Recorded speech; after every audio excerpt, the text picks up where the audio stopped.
भोजपुरिया समाज चैनल में आप सबके स्वागत बा। भोजपुरी के तमाम खबर सबसे पहले जाने खातिर भोजपुरिया समाज चैनल के सब्सक्राइब कर दी और घंटी पर जरूर दबा दी। भोजपुरिया समाज, जी हाँ भैया, अभी के रिपोर्ट में आप सबके बीच भोजपुरी के पावर स्टार पवन सिंह और एक बॉलीवुड अभिनेत्री से जुड़ल बहुत ही खास रिपोर्ट लेके आयल बनी। जौन बॉलीवुड अभिनेत्री के नाम बा सरलीन चोपड़ा। जी हाँ भैया, आप सबके बता दी, बॉलीवुड अभिनेत्री के बहुत सारा बॉलीवुड फिल्म आ चुकल बाटे और आप सबके खास रिपोर्ट में बता दी भैया, ये बॉलीवुड के अभिनेत्री सरलीन चोपड़ा जौन की पवन सिंह के गाना के दीवाना हो गई बड़ी। जी हाँ भैया, सारा कुछ आप सबके विशेष तौर पे डिटेल में बताएं। सबसे पहले आप सब जान ली कि पावर स्टार पवन सिंह का फैंस फॉलोइंग आप सबके पता ही बाटे और पॉपुलैरिटी भी पता बा। जी हाँ भैया, आप सबके बहुत सारा फिल्म और शो के माध्यम से दिखेला पवन सिंह के फैंस फॉलोइंग। तो जी हाँ भैया, पवन सिंह के फैंस फॉलोइंग में कहीं कमी नहीं के, डाउट नहीं के। लेकिन आप सबको बता दी, आजकल पवन सिंह के गाना के दीवाना बॉलीवुड के बहुत सारा स्टार लोग हो जा रहा बलो। आए दिन आप सब पवन सिंह के लॉलीपॉप लगलू गाना पर देखा तो बॉलीवुड के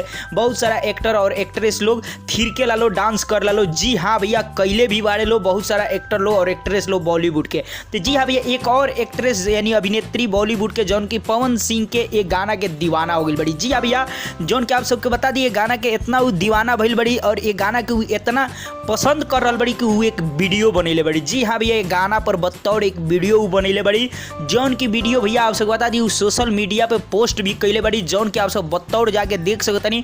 जौन की वो अपन Instagram ID Sarleen Chopra Instagram ID के माध्यम से पोस्ट कैल बड़ी वीडियो बना के, जौना गाना के बोलबा लॉलीपॉप लागलू। जी भैया, पवन सिंह के गाना लॉलीपॉप लागेल ऊपर वीडियो बना के यानी एक्टिंग करके, किरदार करके वो वीडियो पब्लिश कैल बड़ी। तो जी हाँ भैया, पवन सिंह के एक गाना के ई अभिनेत्री बॉलीवुड के ई अभिनेत्री सरलीन चोपड़ा जौन की दीवानी हो गई बड़ी और भैया वीडियो बना के पोस्ट भी कर दिल बड़ी। इतना ज़्यादा एक गाना के ई पसंद कर ली कि वीडियो बना के पोस्ट भी कर बड़ी। तो आप सब अगर ये वीडियो के भैया देखल चाहते हैं तो आप सब हमारा ये वीडियो के नीचे डिस्क्रिप्शन में जाके फेसबुक पेज और इंस्टाग्राम के लिंक पर क्लिक करके जाएं पेज और इंस्टाग्राम पर, वहाँ हम वीडियो डाल बनी बतौर गाना के साथ वो वीडियो आप सब देख सकते हैं। तो जाके भैया जरूर देखिए और ये रिपोर्ट आप सबके कितना पसंद आई का कॉल जाता कमेंट करके बताइए। चलते वीडियो के लाइक करिए और ज़्यादा से ज़्यादा वीडियो के शेयर करिए।